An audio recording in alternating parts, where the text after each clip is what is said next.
Noong ika-8 ng Mayo, 2025, hindi pa rin umaayon ang Vatican sa katahimikan ni Pope Leo XIII. Sa ika-10 araw mula sa kanyang halalan, wala ni isang direktiba, panibagong palatuntunan, o doktrinang binigkas. Wala ring dagundong ng pagbabasbas. Sa labas, sa St. Peter's Square, dumagsa ang media, ang mga mananampalataya, at ang mga diplomata. Lahat sila'y naghihintay ng kanyang unang pagpapala. Ngunit sa loob ng mga pader ng Apostolic Palace, kakaiba ang gumagalaw. Tahimik. Maingat. Mabigat ang hakbang, ngunit hindi dahil sa edad, kundi dahil sa intensyon. Ang kanyang sekretaryong si Monsignor Spatarus, isang batikan sa Kuria na bihasa sa pagbabasa ng kilos ng mga papa, ay walang masabi. Wala siyang maibunyag kahit sa kanyang pribadong journal, kundi isang linya lang, hindi ito katahimikan ng kawalan. Ito'y katahimikan ng paghahanda. Sa unang gabi na lumampas ang liwanag sa palasyo, alas 12:41 ng madaling araw, nakita ng 2 gwardyang Suizo ang dahan-dahang pagbukas ng pintuang papal. Walang yaya. Walang gwardyang kasama. Ang lumabas ay ang kanyang kabanalan, suot lang ang isang payak na tsasoble, at may rosaryo sa kanang kamay. Ilang minuto lang, mahina niyang sabi. Hindi na kailangang sundan ako. Tahimik siyang naglakad sa pangalawang pasilyo ng lodge, isang lugar na may arko at bintana na nakaharap sa St. Peter's Square. Basa ang marmol na sahig, kumikislap sa ilaw ng mga lampara. Ang lungsod ay tahimik, parang humihina sa pagitan ng dalawang salita. Tumigil si Leo sa pangalawang bintana mula sa kaliwa, tinitigan ang simboryo ng basilika. Walang salita. Walang dasal. Nakatayo lang siya, ang mga kamay nakapulupot sa likuran, nakapikit, humihina ng mabagal. Ang kanyang anino ay malinaw sa likod niya, maitim, buo, at hindi gumagalaw. Hindi mo ba ito ipapahinto, bulong ng boses sa control room ng Swiss Guard. Ang nakabantay na technician, si Mateo Lariosa, ay nakakunot noo habang pinapanood ang monitor mula sa kamera 7. Isang image lang ang makikita, ang papa, nakatayo, walang galaw. Hanggang alas 12:47 ng umaga. Nagbago ang lahat. Hindi gumalaw ang katawan ni Pope Leo. Pero ang kanyang anino gumalaw. Sa ilalim ng mainit na liwanag, sa makintab na sahig, ang anino ay umatras ng isang hakbang. Tapos, lumuhod. Walang alingawngaw. Walang distortion. Walang ilaw na nag-flicker. Mula sa isang nakatayo at tahimik na figura, ang anino ay yumuko, parang nagbigay galang sa isang bagay na wala sa frame. Nanatili iyon ng 6 na segundo, saka muling tumayo at bumalik sa dating posisyon. Si Leo. Hindi siya gumalaw ni kaunti. Kinabukasan, dumiretso si Mateo sa kanyang supervisor. Sir, kailangan niyong makita ito. Pinanood nila ang footage ng 3 beses, bawat ulit ay may parehong resulta, walang error. Walang interference. Isang lalaking hindi gumagalaw, isang aninong may sariling layunin. Sa hapon ding iyon, ipinatawag ng pinuno ng seguridad ang papa para sa personal na audience. Bitbit niya ang mga nakaprint na still images. Nang makita ni Pope Leo ang frame kung saan nakaluhod ang kanyang anino, hindi siya nagulat. Hindi siya nabahala. Tumingin lang siya. May ibang nakakita ba nito? Tanong niya. Ako lang at ang technician, sagot ng hepe. Mabuti, ani Leo. Ilipat ang technician sa isang lugar na matahimik. Paumanhin, kabanalan. Sa isang kapilya, marahil si Liano. Ilagay siya sa katahimikan. Baka may nahawakan siya. Nang gabing iyon, bumalik si Leo sa kanyang silid. Nang aalisin niya ang breviary mula sa kanyang mesa, may napansin siya sa sahig, isang maliit na piraso ng pergamino, walang marka, bahagyang nakatiklop. Binasa niya ito. Ang mga anino ay pahilig kapag ang liwanag ay nananatiling tahimik. Hinawakan niya ito ng matagal. Wala siyang binigkas. Inilagay niya ito sa gitna ng kanyang breviary at isinara ito. Bumulong siya, hindi sa Diyos, hindi sa sarili, kundi sa espasyo sa pagitan. Kung gayon, hayaan mo akong manatiling sapat para sa lahat ng mga anino ay yumuko. Kinabukasan, dumalo siya sa mga nakatakdang pulong, isang obispo mula sa Colombia, ilang seminarista mula sa Pransya, isang delegasyon mula sa Pilipinas. Ngumiti siya. Nagbasbas siya. Ngunit kahit isang beses, hindi niya binuksan ang kanyang breviary. Ang mga gwardiya ay napansin ang kakaiba, mas matagal siyang tumitingin sa mga bintana. Wala naman tong abnormal, bulong ni Spartacus habang pinapanood ang papa mula sa malayo. Ngunit para bang may tinitingnan siyang wala sa labas. Sa ika-11 gabi, nagsimula na namang maglakad si Leo. Isang gwardiya ang nagtangkang sundan siya sa koridor. Papa, mahinang tanong nito. Hindi lumingon si Leo. Ngunit ang kanyang anino huminto. Hindi siya, hindi ang katawan niya, ang aninong nakadikit sa pader ang huminto, tumingin sa gwardiya, at pagkatapos ay nagpatuloy kasabay ng kanyang katawan. Naghanap ng basbas ang gwardiya kinaumagahan. Sa isang pulong kasama ang komisyon ng liturhiya, isang dokumentong iniharap kay Leo ay hindi niya nilagdaan. Sa halip, sinulat niya sa gilid. Hindi lahat ng liwanag ay galing sa langit. Minsan ito ay tanong na hindi pa natin sinasagot. Ang dokumento ay na-file. Hindi na binuksan muli. Kinagabihan, muli siyang bumalik sa koridor. Doon sa parehong lugar kung saan nakaluhod ang anino. Pero ngayon, tumigil siya hindi para maghintay, kundi para magtanong. Kung nandito ka, sabi niya sa hangin, ano ang gusto mong sabihin? Walang sagot. Pero sa marmol na sahig, kung saan dati malinaw ang anino niya, may naiwan na tila marka ng tuhod, mas malalim ng bahagya kaysa sa paligid nito. Ang umaga ay dumating na may tila walang galaw na liwanag, iyon mismong liwanag na hinulaan ng pergamino. Umaga ng ika-12 ng Mayo, at si Pope Leo XIII ay nagising bago pa man tumunog ang orasan. Sa tabi ng kanyang kama, ang breviary ay nakabukas na tila kusa. Nakatupi sa gitna ng mga pahina ay ang kaparehong pergaminong nakita niya noong gabi ng insidente. Ang mga anino ay pahilig kapag ang liwanag ay nananatiling tahimik. Binasa niya ito muli. Ika-4 na ulit ngayong linggo. Ngunit ngayon, sa halip na tiklopin muli, inilapat niya ang palad sa likod ng papel, pinipilit madama kung may iniwan pa itong hindi pa niya nauunawaan. May kaunting lagkit sa sulok. Pandikit. Tumayo siya at tahimik na lumakad papunta sa maliit na mesa kung saan nakatambak ang mga hindi pa nabubuksang dokumento mula sa iba't ibang dikasteryo. Pinagmasdan niya ang mga ito. Ilan ay mahalaga, mula sa Congregation for the Doctrine of the Faith. Isang folder na may label, Internally Rescriptum, Conservatio 2003-2004. Inilabas niya ito. Sa loob, mga memo, mga tala ng pagpapanumbalik, at isang pahina na agad niyang napansin. May kakaibang anotasyon sa itaas. Corridor Delawali, Parit Oclusa, Obra Lumin, Benedicto XII. Nang dumating si Monsignor Spartacus upang ihatid ang kape, nahuli niya si Leo na binabasa ang dokumento. Kabanalan, handa na po ang inyong schedule para sa araw. Mayroon pong audience sa obispo ng Madagascar. Hindi tumugon si Leo. Tumingin lamang siya kay Spartacus at itinaas ang papel. Spartacus, anya ng malumanay, alam mo ba kung may binakbak na pader sa pasilyong papunta sa silid-aklatan ng mga papa? Pader? Wala po akong natatandaan, kabanalan. 2003, sinong namamahala noon sa renovations? Ang opisina ng Internal Works. Pero iyon ay bago pa ako naging bahagi ng household. Maaari nating ipahanap ang mga record.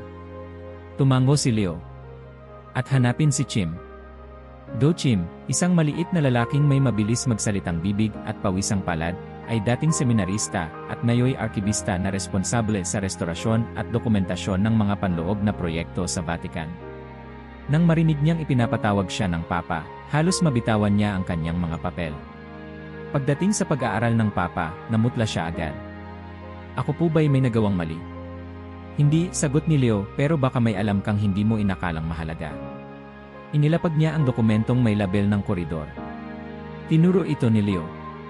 Aling koridor ito? Tiningnan ni Chim ang entry.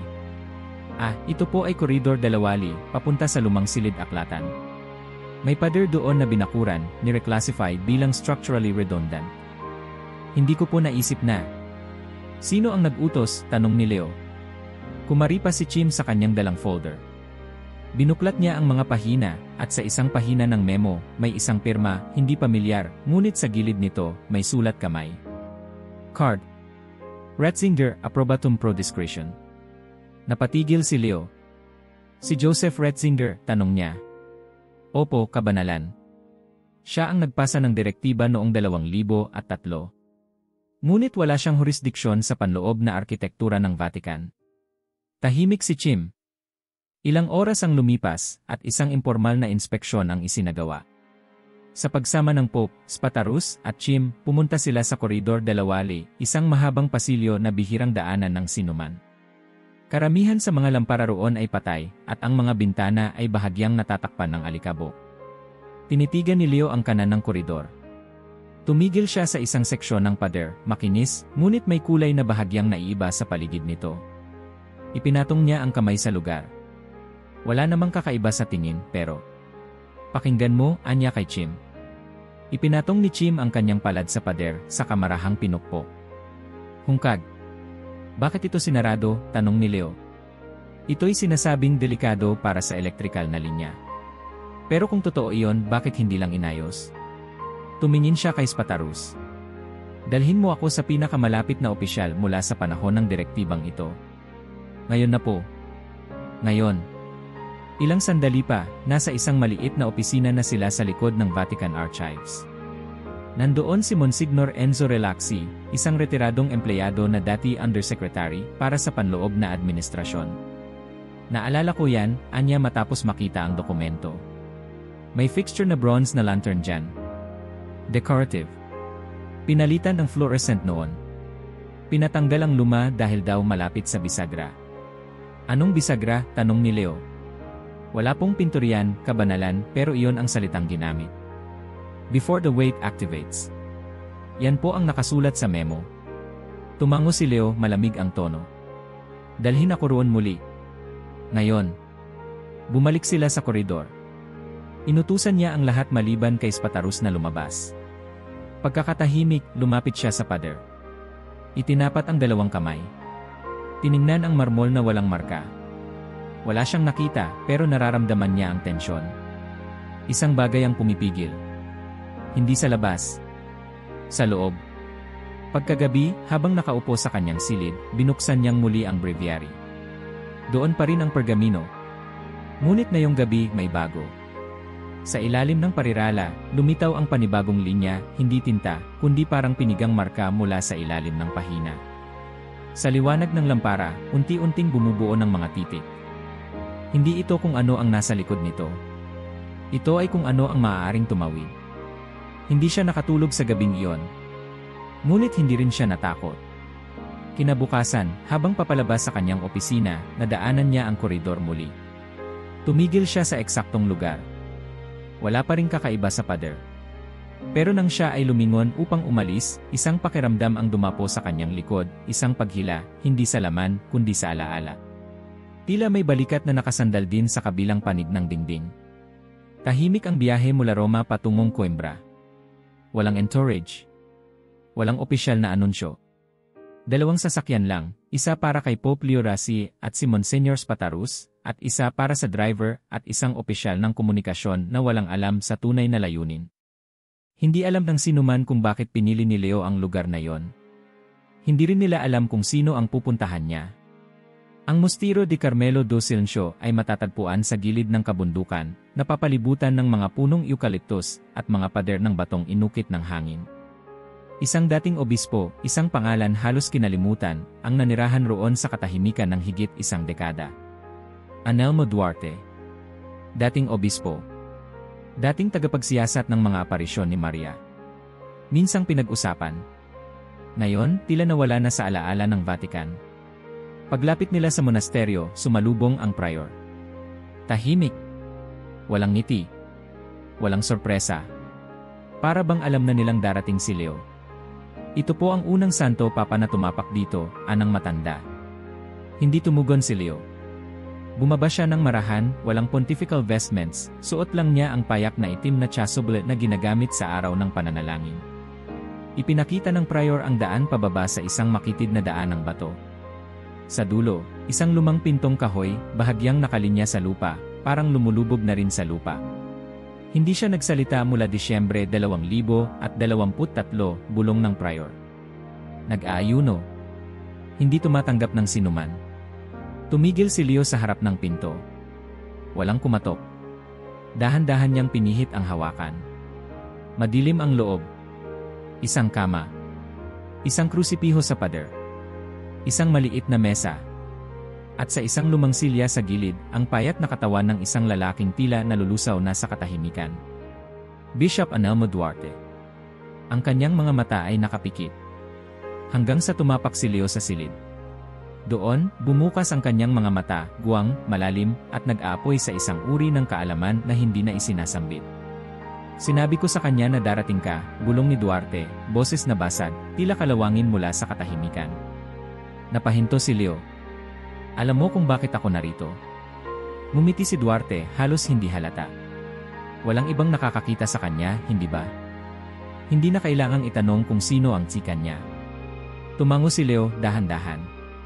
May nakita ka rin, dagdag ni Duarte. Isang bagay sa likod ng liwanag. Tahimik ang silid, ngunit puno ng alingaungaw. Lumapit si Leo, lumuhod sa harap ng dating obispo. Hindi ko maintindihan. Ang pader hindi gumagalaw. Pero hindi rin ito tahimik.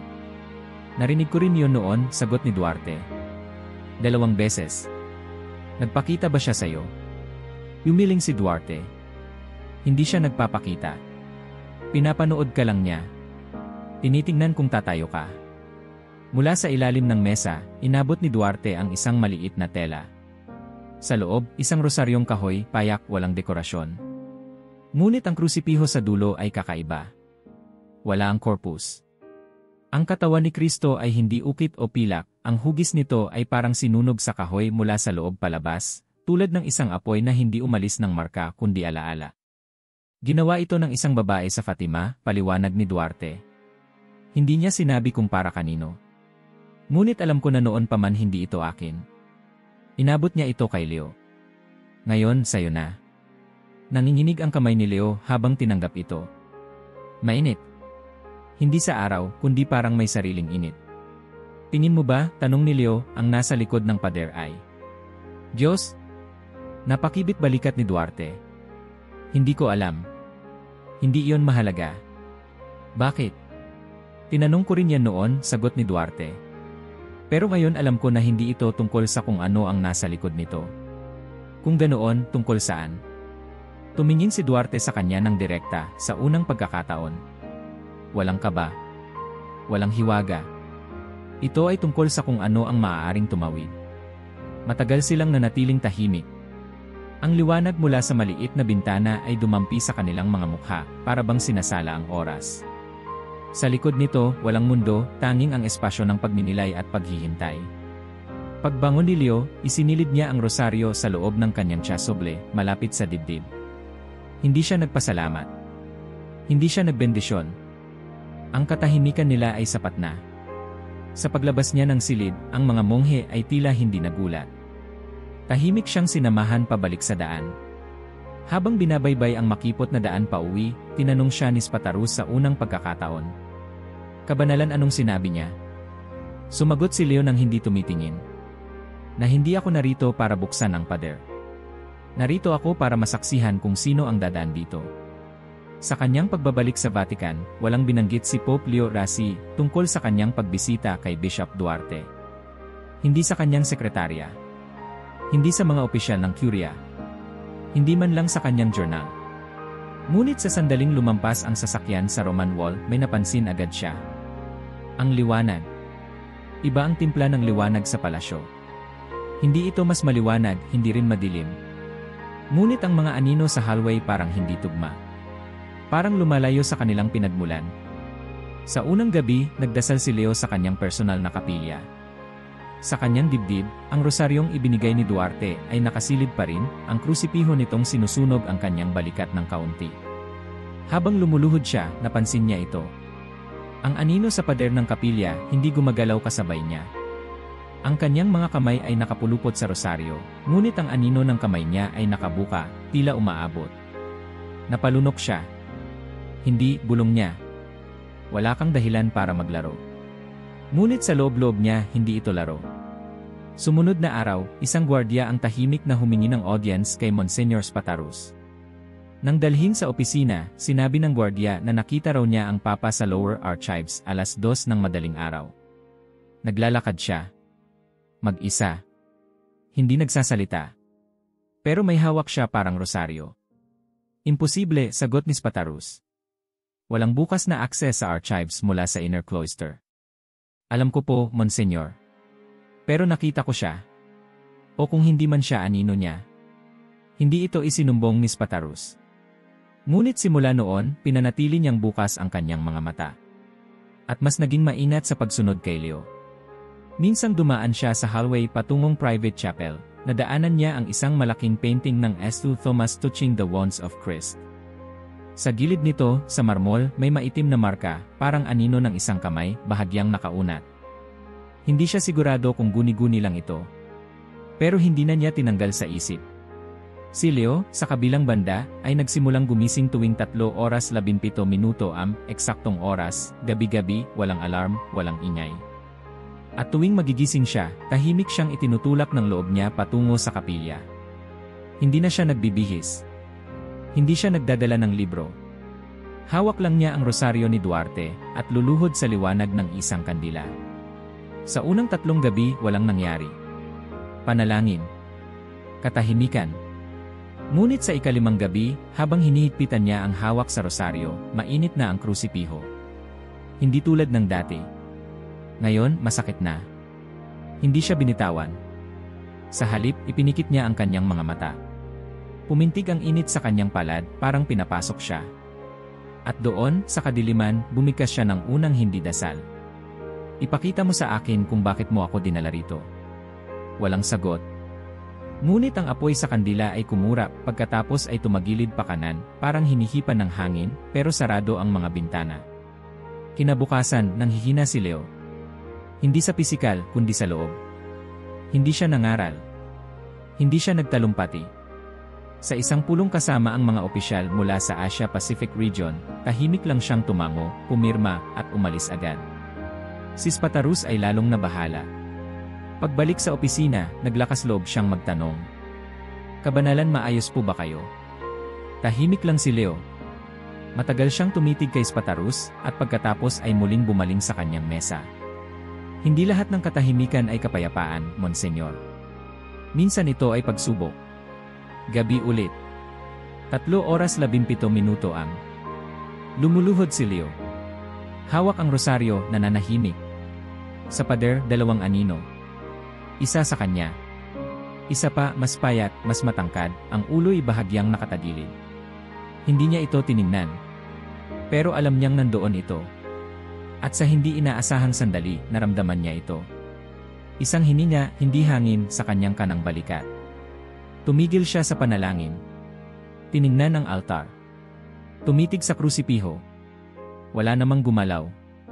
Pero nang ibinaba niya ang kanyang mata, ang krusipiho sa rosaryo ay hindi na mainit. Ito'y malamig. Parang iniwanan. Umaga. Sa kanyang mesa, isang sobre ang biglang lumitaw. Wala siyang nakitang nag-iwan nito. Walang marka, walang pangalan. Sa loob, isang larawan. Ang Vatican Gardens, kuha mula sa itaas. Siya, nakaupo sa isang bangko. Sa likod niya, ang kanyang anino. Ngunit ang anino ay nakatingin sa kanya. Nakatayo ito. Isang kamay ay nakaturo sa Apostolic Palace. Ang isa, tila may hawak na bilog na bagay. Walang salita. Ngunit sa likod ng larawan may nakasulat. Sinusundan ka na niya ngayon. Si Leo ay tumayo. Lumapit sa bintana. Tinignan ang tanawin ng mga hardin. Wala doon ang bangko. Pero naramdaman niya ang presensya. Hindi siya takot. Ngunit hindi rin siya kalmado. Tinitigan niya ang kanyang kamay. Hawak pa rin niya ang rosaryo. Ngunit ngayong gabi, hindi siya magdarasal. Makikinig siya. 3 gabi sunod-sunod nang pinanaginipan ni Pope Leo XIII ang parehong tanawin. Isang hagdang gawa sa abo. Hindi ito marble, hindi kahoy, abo na buwang porma, ngunit tila bawat hakbang ay kayang bumagsak kung pipilitin. Wala itong dulo. Sa kanyang panaginip, palagi siyang nakayapak habang umaakyat. Mabagal. Tahimik. Walang tunog ng yapak. Tanging ang paghinga niya at isang boses sa bawat ikapitong baitang. Ngayon, lumingon ka. Ngunit sa bawat pagsunod niya, wala siyang nakikita. Sa 3 gabi, nagising siyang pawisan. Walang ingay sa kanyang silid. Ang kandilang naiwan niyang sindi ay halos ubos na, ang liwanag nito kumakaway sa mga pader. Lumapit siya sa lamesa. Binuksan ang sobre na iniwang muli sa tabi ng breviary. Wala itong laman kundi isang salita sa lumang tinta. Loreto. Sa sumunod na araw, pinatawag niya si Monsignor Spatarus. Humingi ka ng kontak kay Padre Luis Dampos. Nagtaas ng kilay si Spatarus. Ang exorcist. Ang misyonerong hindi kinikilala. Pero kabanalan hindi siya bahagi ng. Hindi siya kailangang maging bahagi ng kahit ano para makita ang totoo. 3 oras pa lang ang lumipas, si Padre Luis ay nakapasok na sa Apostolic Palace. Suot ang karaniwang itim na sotana, may bahid ng alikabok sa laylayan, at isang lumang kwintas ng Benedictine sa liig. Dumating siyang walang yabang, ngunit may tiyak na layunin. Pagpasok pa lang sa silid, ngumiti siya. Akala ko po'y hindi niyo na ako tatawagin, Holy Father. Hindi ngumiti si Leo. Wala akong nakakalimutang bagay, lalo na yung mga gusto ko sanang kalimutan. Nag-usat silang dalawa, walang tagapamagitan, walang note-taker, walang gwardiya. Isinalaysay ni Leo ang lahat. Ang koridor. Ang anino. Ang pergamino. Ang krusipiho. Ang panaginip. Ang salita. Tahimik lang si Luis. Hindi nagtatanong. Hindi umaangal. Nakikinig lang. Hanggang sa matapos si Leo at tumigil sa pagsasalita. Saka lang nagsalita si Luis. Hindi ka tinutukso. Pardon, tanong ni Leo. Hindi ka tinutukso, ulit ni Luis. Binabantayan ka. Saglit na katahimikan. Tiningnan ni Leo ang mata ni Luis, naghahanap ng pananakot o pang-uuyam, wala. Puro tiwala sa kaalamang hindi doktrina. Ang panaginip, patuloy ni Luis, ay hindi senyales ng pagkaligaw. Ito ay senyales ng pagtatasa. Pagtatasa ng ano? Ng pananampalataya mo sa katahimikan. Tumayo si Leo. Lumapit sa bintana. Ang araw ay mababa na, malapit ng lumubog. Ang liwanag ay kulay ginto, at ang anino niya, o kung anumang kasama ng aninong iyon, ay nakatayo sa tabi niya. Hindi eksakto sa kanyang likod, kundi sa kanan niya. Loreto, sabi ni Leo. Tumango si Luis. Dati nang lumipat ang bahay na yon, bulong ng pari. Ngayon, naghihintay na naman. Kinagabihan, iniutos ni Leo ang paghahanda para sa isang pribadong paglalakbay. Walang anunsyo. Walang prosesyon. Isang sasakyan lang, isang driver, si Spatarus, si Luis, at siya. Dumating sila sa Loreto pagkalipas ng hating gabi. Ang basilika ay sarado, ngunit ang rektor ay ipinagbilin na. Dinala sila sa loob. Tahimik ang lugar. Walang kandila ang nakasindi. Ngunit ang malamig na hangin ay tila may sariling hininga. Sa gitna ng kapilya, ang Santa Casa, isang maliit na istrukturang bato, simpleng pader, makipot na bintana. Ayon sa tradisyon, ito ang tahanan ng mahal na Birhen Maria sa Nazaret, inilipat ng mga anghel. Ngunit ngayong gabi, walang himala ang gumalaw. Lumuhod si Leo sa pasukan ng bahay. Wala siyang bitbit kundi ang rosaryo ni Duarte at isang kandila na inabot ni Luis. Wala siyang sinambit. Wala siyang inusal. Nag-intay lang siya. 10 minuto ang lumipas. Walang gumalaw. Hanggang sa maramdaman niya ito, isang pag-angat ng balikat, isang biglang init sa palad. Binuksan niya ang kanyang mga mata. Doon, sa loob ng Santa Casa, sa pader malapit sa makipot na bintana, nakatayo ang anino. Hindi kanya. Hindi ito gumagalaw. Hindi rin ito agresibo. Ngunit ang posisyon nito nakaharap sa altar. Ang isang kamay nakaturo pababa. Dahan-dahang tumayo si Leo. Lumapit. Doon, sa ilalim ng tela ng altar, halos hindi kita, may isang maliit na bagay nakabalot sa tela, bagong-bago. Binuksan niya ito. Sa loob, isang singsing. Hindi itim. Hindi metal. Kalinaw ng kristal. Sa paligid nito, nakaukit sa loob. Hindi mo dala ang apoy. Ipasa mo ito. Tumigil ang oras. Hindi siya nagsalita. Hindi siya nagdasal. Ngunit sa kauna-unahang pagkakataon sa buong kanyang pagkapapa, napaluha siya. Hindi dahil sa takot. Hindi dahil sa pagod. Kundi dahil sa pagkumpirma. Tumango si Luis sa malayo. Hindi lumapit. Hindi nagtanong. Tila batid na ang sagot ay hindi para sa kanya. Sa pagbalik nila sa Roma, isinilid ni Leo ang singsing sa kaparehong linen na pinaghulugan niya ng rosaryo. At ibinulsa ito. Hindi para gamitin. Para sa tamang sandali. Pagbalik sa Vatican, walang nagpansin sa singsing. Walang sumalubong na balita. Walang usap-usapan. Para bang walang nangyari. Pero kay Pope Leo XIII, lahat ay nagbago. Ang singsing na kristal, kahit nakatago sa maliit na linen pouch, ay tila may sariling presensya. Hindi ito uminit. Hindi rin ito malamig. Ngunit kapag inilalapit niya sa dibdib, ramdam niya ang pintig, hindi ng metal, kundi ng liwanag. Sa kanyang silid, inilabas niya ang pouch. Dahan-dahan, inilapag niya ang singsing sa mesa. Pinagmasdan ito.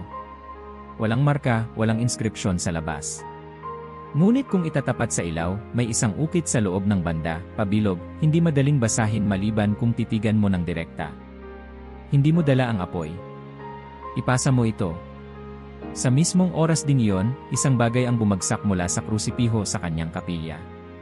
Isang tunog na mahina, halos hindi marinig, parang bulong sa hangin. Lumapit si Leo. Sa ilalim ng altar cloth, isang piraso ng kahoy ang nahulog mula sa krusipiho. Hindi ito ordinaryong alikabok o sirang bahagi. Ang kahoy ay maitim, tila sinabuyan ng langis, at amoy nito ay abonado na may halo ng langis ng oliba. Inilapit niya ito sa ilaw. Sa ibabaw nito, isang fingerprint. Hindi kanya. Sa gabing iyon, ibinalot niya ang kahoy at inilagay sa kaparehong pouch ng singsing. Wala siyang intensyong ipasuri ito. Wala siyang planong ibahagi. Alam niya na ang ebidensya ay wala sa bagay, nasa tahimik na patotoo. Ang katahimikan ay hindi kawalan ng boses, bulong niya habang nag-iisa sa kapilya. Ito ang hininga bago ang salita. Kinabukasan, dumating si Padre Luis sa kanyang opisina. Hindi na siya ipinatawag. Basta lumitaw, bitbit ang kanyang sariling tahimik na pagdududa. Hindi na siya tahimik, bungad ni Leo, bago pa man makapagsalita si Luis. Tumango ang pari. Hindi. Pero hindi rin siya nag-uutos. Iyan ang gumugulo sa akin, sagot ni Leo. Naupo si Luis sa tapat niya. Matagal siyang nagbuntong hininga. Kabanalan, alam mo bang may presyo ang hindi pagkilos? Tumango si Leo. Alam ko. At handa ka bang tiisin ang pananahimik, kahit habang ang mundo ay humihingi ng tunog? Mas matagal ang sagot ni Leo. Hindi ako inatasang sagutin ang mundo. Inatasan akong manatili rito habang hindi pa nagsasalita ang Diyos. Tahimik na silang dalawa. Ngunit sa pagitan ng mga salita, ang hangin ay tila sumisikip. Lumipas ang mga araw. Sa bawat misa na kanyang pinangungunahan, bawat pulong na kanyang dinaluhan, dumarami ang mga sandali kung saan ang kanyang anino ay hindi sumusunod. Sa simula, sa gilid ng mata lamang niya ito nakikita. Ngunit sa bawat panalangin sa kanyang silid, tuwing 3:17 ang presensya ay lumalapit. Hindi lumalaban. Hindi umaangkin. Ngunit nagmamasid. Sa ikapitong gabi pagkatapos ng kanyang pagbisita sa Loreto, habang lumuluhod siya sa harap ng krusipiho, napansin niya ito. Ang singsing sa loob ng pouch, bagamat hindi niya suot, ay naglalabas ng liwanag. Hindi mula sa ilaw ng kandila. Isang malamig, basag-basag na sinag na tumatagos sa linen. Pinagmasdan niya ito. Hindi gumalaw. Hindi nagbago. Hanggang sa iangat niya ang kanyang kamay at hawakan ang mismong pouch. Mainit. Hindi nasusunog pero ramdam. Nagdasal siya. Walang dasal mula sa breviary. Kundi isang buo, tahimik na bulong. Kung hindi ito para sa akin, bakit mo ipinahawak? Walang sagot. Ngunit ang kandila sa kanyang kaliwa ay biglang napatigil sa pagkutitak. Tumagilid ito, hindi sa hangin. Parang bumigay sa bigat.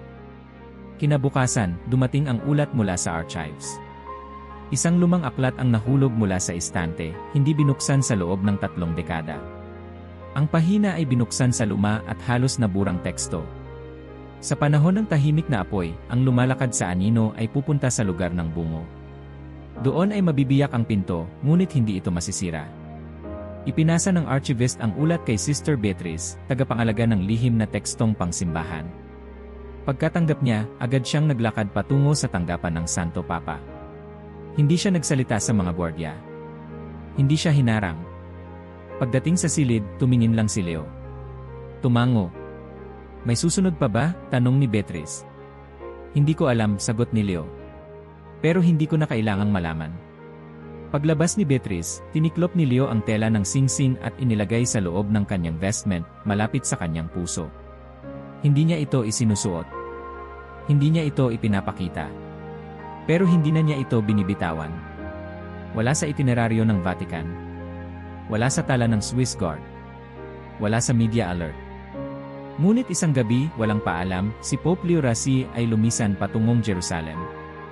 2 taong sumama sa kanya, ang driver ng pontifical vehicle, at si Monsignor Spatarus, na hindi na nagtatanong, hindi na rin nagtataka. Sa tuwing si Leo ay may pupuntahan, wala itong paliwanag. Ngunit ang bawat hakbang ay tila nakasulat sa katahimikan. Ang pagdating sa Jerusalem ay parang paghinga ng lupa. Walang seremonya. Walang processional cross. Isang itim na kotse lang, dumiretso sa Church of the Holy Sepulchre, sa oras ng madaling araw, kapag ang lungsod ay hindi gising ngunit hindi na rin tulog.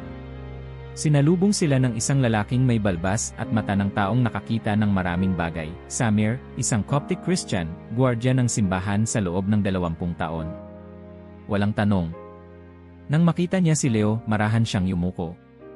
Hindi ako sigurado kung bakit nandito ka, bulong niya, pero pakiramdam ko ay hindi ngayon ang unang pagdating mo. Tahimik lang si Leo. Pumasok siya sa simbahan, bitbit ang isang maliit na pouch sa ilalim ng kanyang chasuble. Nandoon pa rin ang singsing. At ang maliit na piraso ng kahoy mula sa krusipiho. Dinala siya ni Samir sa kapilya ng Golgotha, ang tradisyonal na lugar kung saan ipinako si Kristo. Walang iba sa loob. Tanging ang altar, ang bato, at ang bigat ng presensya. Lumuhod si Leo. Hindi siya nagsalita. Hindi siya nagdasal sa bibig. Idinikit niya ang kanyang noo sa mismong bato. Sa sandaling iyon, napansin ni Samir na palihim na tumitingin mula sa pinto, ang isang bagay na hindi maipaliwanag. Ang anino ng Santo Papa, sa ilalim ng isang liwanag, nagbago ng forma. Ang katawan ni Leo ay nakayuko, halos nakadapa. Ngunit ang kanyang anino ay nakatindig. Braso'y nakabuka. Parang ipinako. Gumulong ang malamig na hangin sa loob ng simbahan. Walang pinto ang bumukas. Walang kandila ang namatay. Ngunit si Samir ay hindi makakilos. Hindi siya natakot, ngunit naramdaman niya sa kanyang buto ang isang bagay na hindi dapat naroon. Isang pagbaluktot ng natural. Si Leo, sa kabilang banda, ay hindi nakakita ng anino.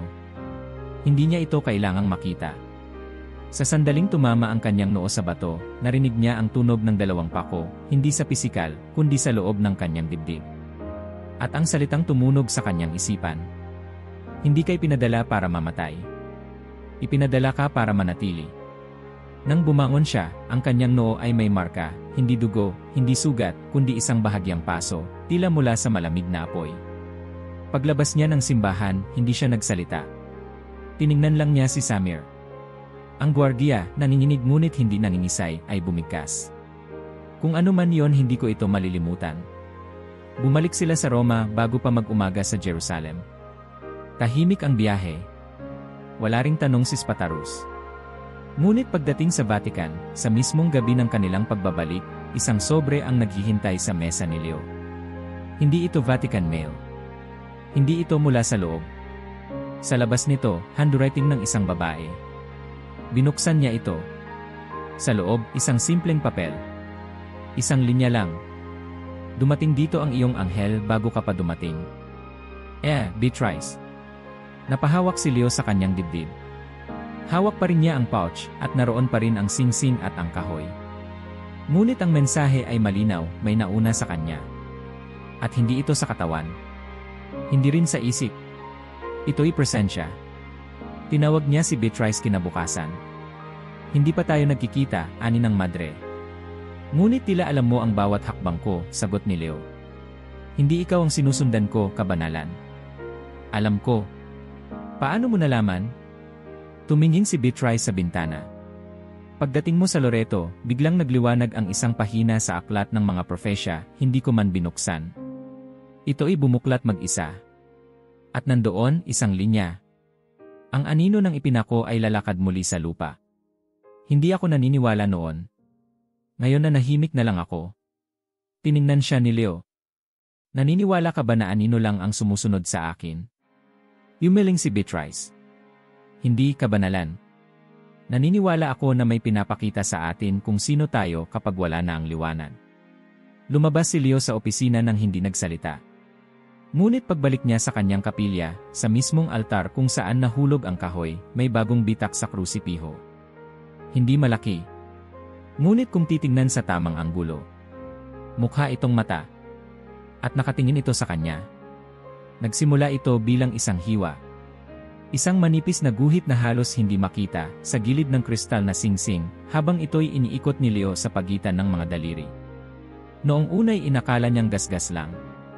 Marahil dahil sa pagbitbit o sa init ng kanyang katawan. Ngunit habang lumilipas ang araw, ang guhit ay lumalim. At sa kalaliman nito, isang bagay ang umuusbong. Isang salita. Hindi sinulat sa ibabaw. Hindi inukit. Nasa loob. Sa gabing iyon, 3:17 na naman nang magising si Leo. Ngunit ngayon, walang hangin. Walang pagyuko ng kandila. Walang presensya ng anino. Tahimik. Buo. Walang gumagalaw. Lumuhod siya sa kapilya. Ibinaba ang singsing sa harap ng krusipiho. Umupo sa malamig na marmol at tumitig dito. Hindi siya nagdasal sa salita. Ang dasal niya ay hininga lamang, ang uri ng panalangin na walang hiling, walang paliwanag. At habang pinagmamasdan niya ang singsing, nagbitak ito. Hindi parang basag ng salamin, kundi parang pagpapalaya mula sa loob. Sa mismong gitna ng singsing, sa likod ng liwanag, lumitaw ang mga titik. Hindi ito ang iyong pasanin. Hindi siya umiyak. Hindi siya nagsalita. Tumayo siya. At sa pagyuko niya sa altar para muling hawakan ang singsing, wala na ito. Hindi ito nalaglag. Hindi ito tinangay ng hangin. Tunaw. Sa pader ng kapilya, kung saan dating nananatili ang kanyang anino, ngayon ay wala na. Hindi lang anino niya ang nawala. Wala nang anino ang kahit anong bagay sa loob ng silid. Paglabas niya ng kapilya, dinalaw siya ni Sister Beatrice. Hindi pa siya nagkakape. Hindi pa siya nagsalita kahit kanino. Pagpasok pa lang sa opisina. Taps na, sabi ni Beatrice. Hindi siya nagtaka.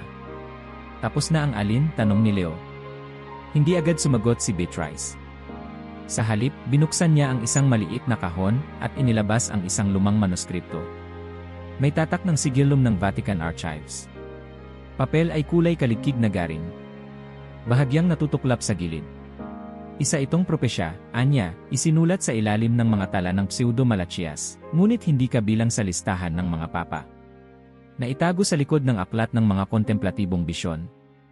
Ipinakita niya ang pahina at binasa ng malakas. At darating ang isa na hindi nag-utos, hindi nangaral, hindi nagbigay tanda, ngunit sa kanya mawawala ang anino sa gitna ng kadiliman. Tahimik lang si Leo. Iyon na ba ako? Hindi ko alam, sagot ni Beatrice. Pero alam kong wala nang ibang darating na hindi hiningi. Pabalik sa kanyang silid, napansin ni Leo ang kakaiba. Sa pader ng kapilya, ang mismong pader kung saan dati naglalaro ang kanyang anino, may bagong inskripsyon. Hindi ito isinulat ng tao. Hindi ito tinta. Parang sinunog ang mga titik sa mismong marmol. At ang isinulat. Ang walang anino ay masyado nang malapit sa liwanag. Lumapit si Leo. Hindi niya ito pinunasan. Hindi niya ito binasbasan. Tinitigan niya lang. Sa araw ring iyon, tinanggal niya ang kanyang breviary mula sa mesa. Kinuha ang tela ng singsing kahit wala ng laman at inilagay ito sa gitna ng pahina. Pagkatapos ay sinulat niya ang kanyang unang sulat kamay na liham mula nang maupo bilang papa. Sa unang linya, hindi ako tinawag para magbigay ng direksyon. Tinawag ako para manatili kung saan humihinto ang daan. Hindi niya pinirmahan bilang Leo Race. Isinulat lang niya ang kanyang pangalan bago ang pontifikado. Dom Antero. Kinagabihan, habang naglalakad siya sa Vatican Gardens, walang gwardyang sumunod. Walang ilaw na bumukas. Sa ilalim ng punong olivo, tumigil siya. Hindi na niya hawak ang rosaryo ni Duarte. Wala na rin siyang suot na anting. Wala na ang singsing. Ngunit nang tumingin siya sa damuhan, nandoon muli ang kanyang anino. Ngunit ngayon, hindi ito naiiba. Sumusunod ito. Hindi nauuna. hindi nahuhuli. At sa wakas, tumigil na rin ito sa pagtingin sa kanya. Maagang umaga sa Vatican Gardens. Wala pang 5 oras mula nang tumila ang ulan. Basa pa ang damo at ang hangin ay malamig, ngunit hindi malamig na nagpapaligaya sa katawan, kundi malamig na nagpapatahimik sa kaluluwa.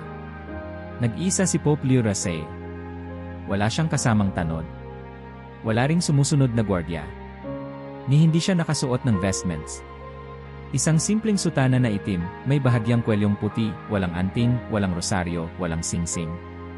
Bitbit niya lamang ang kanyang sarili. At ang kanyang anino. Ngunit ngayon, kakaiba ito.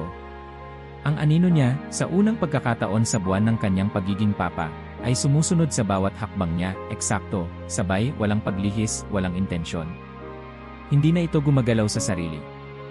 Hindi na ito humihiwalay. Hindi na ito nagmamasid. Kasama na ito. Dumaan siya sa gilid ng maliit na fountain kung saan minsang nakita ng gwardiya ang kanyang presensya. Walang natira roon kundi patak ng tubig at alikabok sa marmol. Pumihit siya pakanan, patungo sa isang madamong bahagi ng hardin na bihiray nilalakad. Walang daan roon. Wala ring mga halaman ornamental. Isang likas na bahagi ng lupa, parang iniwang hindi tinapos. Parang sadyang hindi inistorbo. Humin to si Leo. Tumingin sa langit, maputi ang ulap, walang araw, walang ulan. Isang uri ng liwanag na hindi mo matukoy kung saan galing. Hindi mainit. Hindi rin malamig. Ngunit sapat upang magpakita ng anino. At sa lupa, katabi niya ay nandoon. Kumpleto. Tahimik. Umupo siya sa bangkong kahoy sa gitna ng clearing. Walang ukit. Walang pangalan. Basta isa lang itong bangko. Gaya ng libo-libong upuan sa mundo na pinaghihintayan ng mga hindi dumarating. Sa kanyang bulsa, isang piraso ng papel. Hindi ito pergaminho. Hindi ito liham mula sa Curia. Ito ay kanyang sariling sulat kamay. Kanina lamang isinulat. Walang saksi. Binuklat niya ito. Binasa muli. Wala siyang balak baguhin. Hindi ako pinili upang magsalita para sa langit. Hindi rin upang buksan ang lihim nito. Pinili ako upang tumayo sa huling pintuan. Kung saan ang tanda ay tumigil at wala ng salita. Hindi ako tagapamagitan. Ako ang tagatanggap. Sapagkat may mga sandaling hindi nangangailangan ng pagkilos, kundi presensya. At ako'y narito, hindi upang kumilos, kundi upang manatili. Isinara niya ang papel. Itinupi ito ng dahan-dahan, gaya ng pag-iwan ng lihim sa pagitan ng pahina ng isang aklat na ayaw mo pang tapusin. Inilagay niya ito sa ilalim ng bato, sa likod ng bangko. Bumangon siya. Huminga ng malalim. Lumakad muli, walang direksyon, walang layunin, kundi para maging nandoon. Hindi para hanapin. Hindi para hintayin. Kundi para tanggapin. Sa kanyang paligid, ang mga ibon ay hindi kumakanta. Wala ring huni ng hangin sa mga dahon. Tahimik. Ngunit hindi ito kawalan ng tunog. Ito'y presensya ng isang katahimikan na pumupuno. Sa huling sulok ng hardin, kung saan minsang may estatwa na tinanggal noong dekada 60, siya'y huminto. May lumang batong pedestal doon, patag, walang laman. Pumatong siya roon, marahang pinikit ang mga mata. Tila sinasalubong ang isang bagay na hindi makikita, hindi maririnig, pero hindi maitatanggi. Tumigil ang oras. Walang aninong gumalaw. Walang kandilang napundi. Walang tinig ang lumitaw. Ngunit sa mismong espasyong iyon, kung saan lahat ng palatandaan ay tumigil, kung saan wala ng tanong, wala ng paliwanag, doon nagsimulang mabuo ang bagong espasyo. Isang espasyo hindi para sa galaw, kundi sa pagdinig. Hindi para sa tugon, kundi sa pakikiramdam.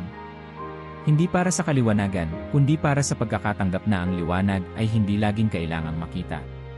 At sa sentro nito ay isang lalaki. Tahimik. Hindi umaalis. Hindi nagpapahayag. Hindi nagpapagaling. Hindi naghahayag ng hula. Basta naroon. At kung makadaan ka sa Vatican Gardens, sa oras na wala ang lahat ng tao, at ang liwanag ay malambot, hindi mo siya maririnig. Hindi mo siya mapapansin. Pero kung titingnan mo ang lupa, makikita mo ang anino. Isa lang.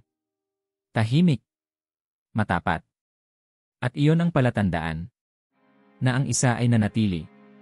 At sa wakas, tumigil na rin ito sa pagtingin sa kanya.